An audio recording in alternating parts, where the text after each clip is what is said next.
জানেন যে ভারতবর্ষের মাটিতে দিল্লির একটা ছেলে সারা পৃথিবী কাঁপিয়ে দিচ্ছে। প্রায় এই পর্যন্ত সারা পৃথিবীতে 1 থেকে 1.5 কোটি মানুষ যে লোকটার কাছে এসে ইসলাম গ্রহণ করেছে, এই লোকটার নাম হচ্ছে ডক্টর জাকির নায়েক। জানেন তো ডক্টর জাকির নায়েক? হ্যাঁ, এই লোকটাকে কাফের ফতোয়া দেওয়া হয়েছে। জানেন এটা? কাফের ফতোয়া দেওয়া হয়েছে কেন বলো? প্যান্ট শার্ট পরে এই কারণে কাফের। প্যান্ট শার্ট পরে কেন? গলায় টাই লাগায় কেন? ভালো। আচ্ছা বলুন তো, কাফেরের সাথে বন্ধু করা, মুশরিকদের সঙ্গে বন্ধু করা জায়েজ না না জায়েজ? না জায়েজ। তা যে পীর সাহেব, যে হুজুর সাহেব ডাক্তার জাকির নায়েক কাফের ফতোয়া দিল, ওই পীর সাহেবের কাছে, ওই হুজুরের কাছে যখন কোন প্যান্ট শার্টওয়ালা লোক দুয়া চাইতেছে, যখন 20,000 টাকার বান্ডিল ধরিয়ে দেয়, তখন হয় পীর সাহেবের বন্ধু। আর doctor Zakir Naik pant shirt পরেছে বলে বলছে কাফের। মানে এ হচ্ছে একদম বিয়াদব হুজুর, ফতোয়া দিয়ে দিল। কেন ফতোয়া দিল? ফতোয়া দিল এই কারণে যে ডাক্তার জাকির নায়েক কোন মাদ্রাসায় পড়েছে, মাদ্রাসার নাম বলতে হবে। আচ্ছা বলুন তো, কাফের কোনদিন মুসলিমদের সংখ্যা বাড়ায়? বাড়ায়? বাড়ায় না। তা ডাক্তার জাকির নায়েক যদি কাফের হবে, ইসলামের যদি শত্রু হবে, ইসলামের যদি শত্রু হবে, আচ্ছা বলুন তো ইসলামের সংখ্যা বাড়ায়? বাড়ায়? বাড়ায় না। তোমার মতো 2 নম্বরই হুজুর, সারা জীবন তুমি তাবিজের ব্যবসা করলে, সারা জীবন তুমি বক্তব্যের মাঠে বক্তব্য রাখলে, সারা জীবন তুমি দার্স দিয়ে গেলে, সারা জীবন তুমি বড় পাঞ্জাবি পরে ঘুরলে, একটা বেনামাজিকে তুমি নামাজি বানাতে পারলে না। যদিও হেদায়েত আল্লাহর হাতে। হেদায়েত কার হাতে? আল্লাহর হাতে। কিন্তু তুমি সেই হেদায়েতের বাণীটা পৌঁছাতে পর্যন্ত যাওনি। আর একটা প্যান্ট শার্ট পরনেওয়ালা লোক, 1.5 কোটি মানুষ সারা পৃথিবীতে ইসলাম কবুল করেছে ওই লোকটার হাত দিয়ে। এই লোকটাকে বলা হচ্ছে কাফের। আশ্চর্য ব্যাপার। আসলে আমরা সমাজে অধঃপতনের একটা চরম কারণ হচ্ছে এই যে আজও পর্যন্ত আমরা জ্ঞানী মানুষ, শিক্ষিত মানুষদেরকে মর্যাদা দিতে পারিনি।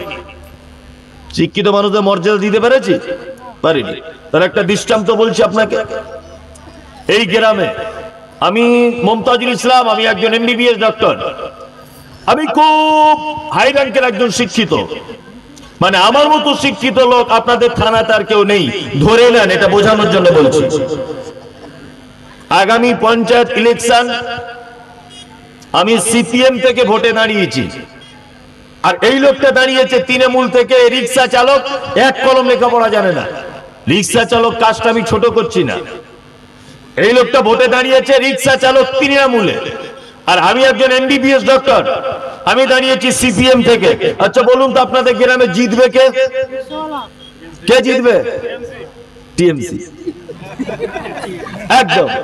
অথচ আমি MBBS ডাক্তার, আমি হাইফাই শিক্ষিত মানুষ, আমাকে একটা লোক ভোট দেবে না। দেবে? দেবে না। তাহলে আমরা শিক্ষিত মানুষকে মর্যাদা দিতে পারিনি, আমরা রংকে মর্যাদা দিয়েছি। আপনি কেন সরকারকে গালাগালি করেন? কেন? এই যে অনেক স্কুল মাস্টারদেরকে বাতিল করে দেওয়া হয়েছে, গতকাল নোটিশ এসেছিল, বলছে 1900, আজকে আবার শুনছি 800 না কত আবার নতুন করে নোটিশ। এই যে চাকরি থেকে বাতিল হয়ে গেল, তারা আবার বলছে আমরা সুপ্রিম কোর্টে চলে যাব। আরে সুপ্রিম কোর্টে যাও, জজ কোর্টে যাও, যে কোর্টেই যাও না কেন, এই আপনি যখন দায়িত্বশীল কোন মানুষকে দায়িত্বের জায়গায় যখন পৌঁছাবেন, সেই লোকটার ভিতরে কতটা বিদ্যা বুদ্ধি আছে এটা আপনার জানা দরকার ছিল কি ছিল না? সরকারের থেকে আপনি ভালো আশা করতে পারেন না, কারণ আপনি যাকে ভোট দিয়ে পার্লামেন্টে পাঠিয়েছেন, আপনি তো রং দেখে ভোট দিয়েছেন, আপনি কি তার বিদ্যা থেকে ভোট দিয়েছেন? আপনি কি জন্য তার কাছে ভালো আশা করেন? আপনি ভালো আশাই করতে পারেন না। শিক্ষিত মানুষদের মর্যাদা নেই। আল্লাহু আকবার। এবার আপনাকে বলছি, এটা মাদ্রাসা তো, এই জন্য এই বক্তব্যগুলো রাখছি। 1, শিক্ষা 2 প্রকারের। কয় প্রকারের? একটু কথা বলুন না, কয় প্রকার? 2। এক, দ্বীনি শিক্ষা, দুই, দুনিয়াবি শিক্ষা। তাই তো? এবার বলুন, আমরা বেছে নিয়েছি কোন শিক্ষাটাকে? দুনিয়াবি শিক্ষা। তাই তো? দুনিয়াবি শিক্ষার উপকারী কতটা, আর দ্বীনি শিক্ষা অর্থাৎ মাদ্রাসায় পড়া, মক্তবে পড়া, হাদিস কোরআনের শিক্ষার এর প্রয়োজনীয়তা কতটা, এই দুটো জায়গায় একটু ডিফারেন্স করে দিই আপনাকে, তাহলে বুঝতে সুবিধা হবে। এক, তারও আগে বলে রাখছি, শিক্ষা আলাদা, বিদ্যা আলাদা। শিক্ষা আলাদা, বিদ্যা আলাদা। বিদ্যা কাকে বলে? ছোটবেলাতে ক্লাস 5 একটা কবিতা পড়েছিলাম, গুটি 6 পায়রা গুটি কত হাসরে, আমাদের ঘরে করে একসাথে বাসরে, আসে কাকে এক ঝাঁক করে খুব হাঁক ডাক, কোকিলের কনসট শুনবি তো যাসরে, চলে দোয়েলের শীষ শালিকের গীত, খঞ্জন মাঝে মাঝে করে যায় নিত্য, দল বেঁধে বনটিয়া কবু আসে মনিয়া, বলাকার সারি শেষ হয় না কো গুনিয়া, ওরে বাজে পক্ষী কত যেন লক্ষ্মী, চঞ্চুর জোরে ভাবে দিন বেশে দুনিয়া, মাধবীর শাকে বাদে মৌমাছি চাকরে, করে মাধু গুঞ্জন গুন গুন ডাকরে, অজয়ের ভাঙনেতে করে বাড়ি ভঙ্গ, তবু নীতি নীতি ঘেরি নব নব রঙ্গ, চাই না এ কুঞ্জে ছেড়ে যেতে মন যে, কোথা পাবো একসাথে এত সাধু সঙ্গ। এটা কুমুদ রঞ্জনের একটা, কুমুদ রঞ্জন মল্লিক ওর একটা কবিতা, এর নাম বিদ্যা। এর নাম কি? বিদ্যা। বিদ্যা মানে যেটা কণ্ঠস্থ করা যায়, অথচ এইটা কণ্ঠস্থ করার ফলে একটা মানুষের ব্যবহার, তার চরিত্র, তার আখলাক, তার কোনো কিছুর কোনো ডিফারেন্স হয় না, কোন রকমের পরিবর্তন ঘটে না, এইটার নাম বিদ্যা। বিদ্যা মানে সেটা অর্জন করার পরে তার জীবনের কোন একটা দিক পরিবর্তন হয় না, এটার নাম কি? বিদ্যা। সারা জীবন আমরা কবিতা পড়েছি, ওইখানে তোর দাদির কবর ডালিম গাছের তলে, 30 বছর ভিজায় রেখেছি দুই নয়নের জলে।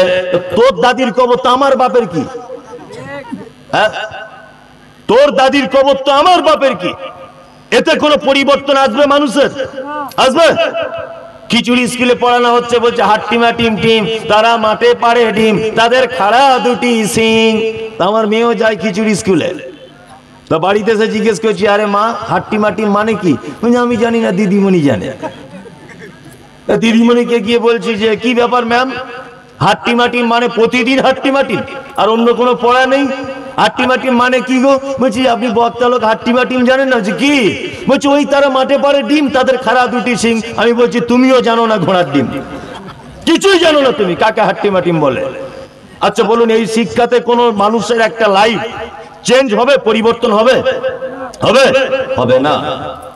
আর একটা জিনিস আপনাকে একটা বলে রাখছি, সেটা হচ্ছে এই শিক্ষা বা শিক্ষক, এতে কটা অক্ষর থাকে?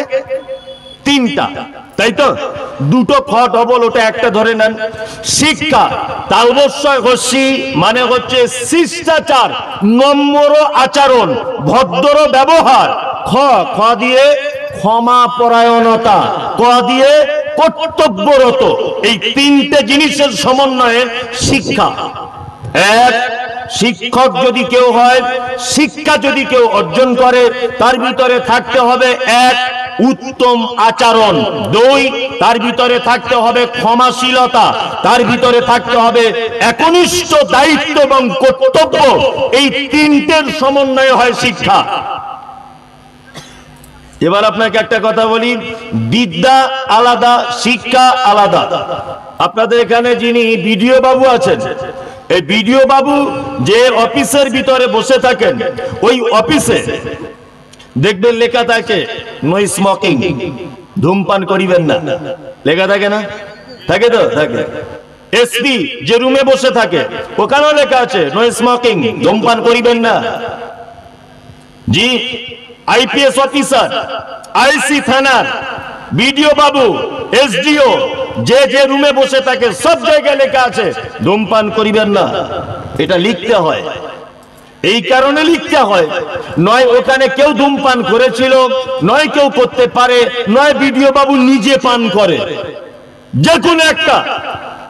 আচ্ছা, এবার আপনাকে জিজ্ঞেস করছি, বলুন তো দেখি, আপনি পৃথিবীর কোন মাদ্রাসায়, কোন মসজিদে, কোন মক্তবে, কোন ঈদগাহের গেটে, কোন জলসার প্যান্ডেলে লেখা থাকে ধূমপান করিবেন না?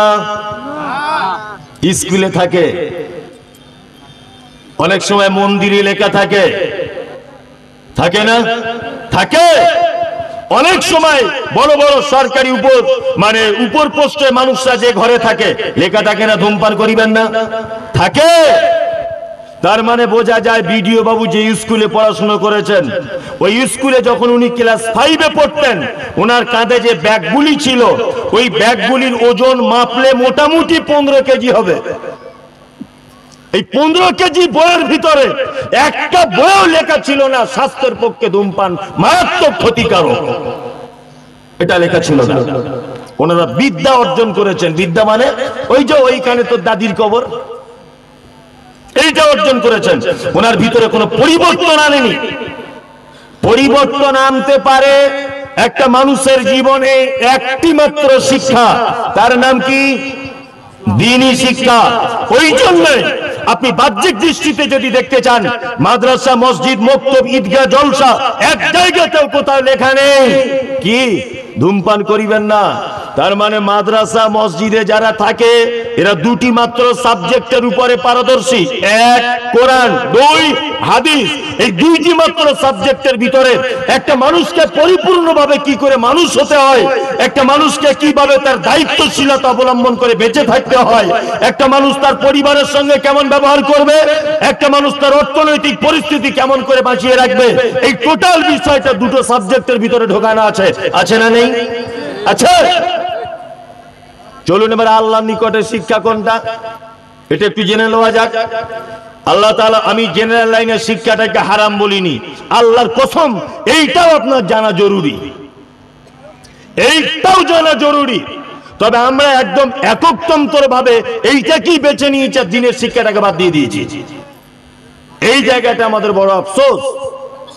আপনার ছেলে ব্যারিস্টার হোক, আপনার ছেলে ডক্টরেট করুক, আপনার ছেলে ইঞ্জিনিয়ার হোক, আপনার ছেলে জজ হোক, আপনার ছেলে হাকিম হোক, আপনার ছেলে কলেজের প্রফেসর হোক, আপনার ছেলে স্কুলে মাস্টার হোক, আমি চাই তবে আপনার ছেলে যেন এই মাস্টার না হয় যে স্কুল থেকে বাড়ি এই চেনটা খুলে দাঁড়িয়ে পেচ্ছাপ করবে। আপনার বেটা যেন এই মাস্টার যেন না হয়। মাস্টার হোক, মাস্টারের সাথে সাথে যেন তার ভিতরে মানবতাটুকু, ইসলামিক ন্যূনতম জ্ঞানটুকু যেন হারিয়ে না যায়। আল্লাহ তাআলা বলেন, কুল হাল ইয়াসতাবিল্লাযীনা ইয়ালামুনা ওয়াল্লাযীনা লা ইয়ালামুন। নবী আপনি বলুন, যারা জানে আর যারা জানে না এরা দুজনে কখনো সমান হতে পারে না। পারে? পারে। আচ্ছা বলুন তো এখানে কি জানার কথা বলা হলো? আট্টিমা টিম টিম, তাহলে ওইখানে তো দাদির কবর, তাহলে A for apple, B for ball কি? এখানে আল্লাহ তাআলা নবীকে বলছেন, কুল হাল ইয়াসতাবিল্লাযীনা ইয়ালামুনা ওয়াল্লাযীনা লা ইয়ালামুন।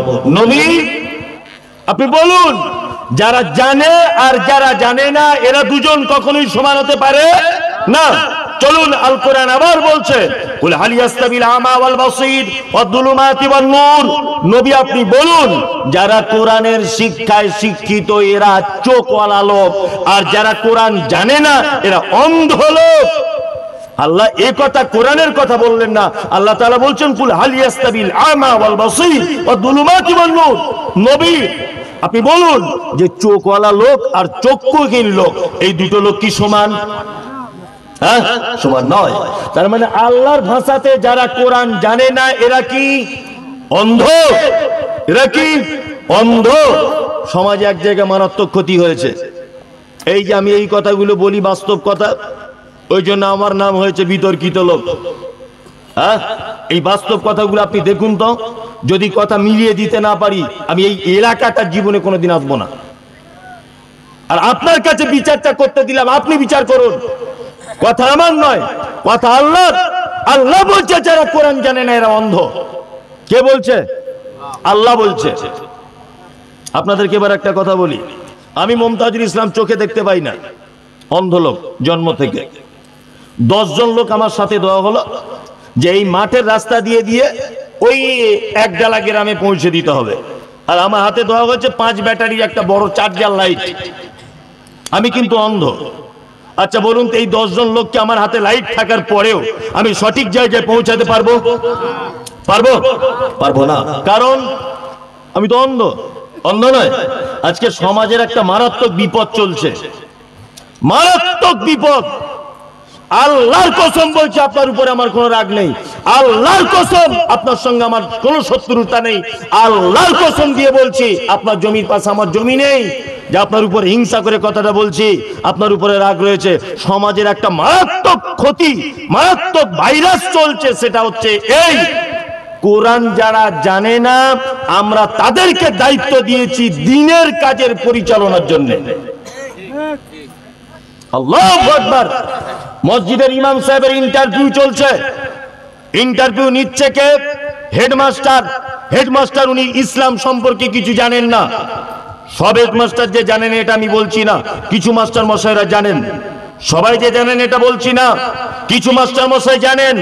অবিলম্বে সমাজে এই পদ্ধতি চালু করা হোক যে ইমাম সাহেবদের ইন্টারভিউ দেওয়ার আগে মসজিদ মাদ্রাসার কমিটিতে থাকতে গেলে অন্তত পক্ষে তার ভিতরে ন্যূনতম ইসলামের শিক্ষাটুকু জানা লাগবে, তাছাড়া কোনো দায়িত্ব পদে থাকতে পারবে না।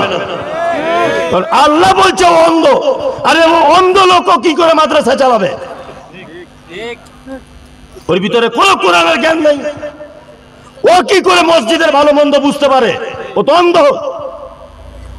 মসজিদ মাদ্রাসার কমিটিতে থাকতে গেলে অবশ্যই যারা মসজিদের কমিটিতে থাকবে তাদেরকে 2 রাকাত অন্তত পক্ষে আল্লাহর নবীর সুন্নত অনুযায়ী নামাজ পড়িয়ে দেখাতে হবে। যে দেখাও দেখি তুমি 2 রাকাত আল্লাহর নবীর সুন্নত পদ্ধতিতে 2 রাকাত নামাজ পড়িয়ে দেখাও, 2 পারা কোরআন মাজিদ পড়ে দেখাও, নামাজের টোটাল দোয়াগুলো বলে শোনাও। এইখানে কোন ইন্টারভিউ চলে না।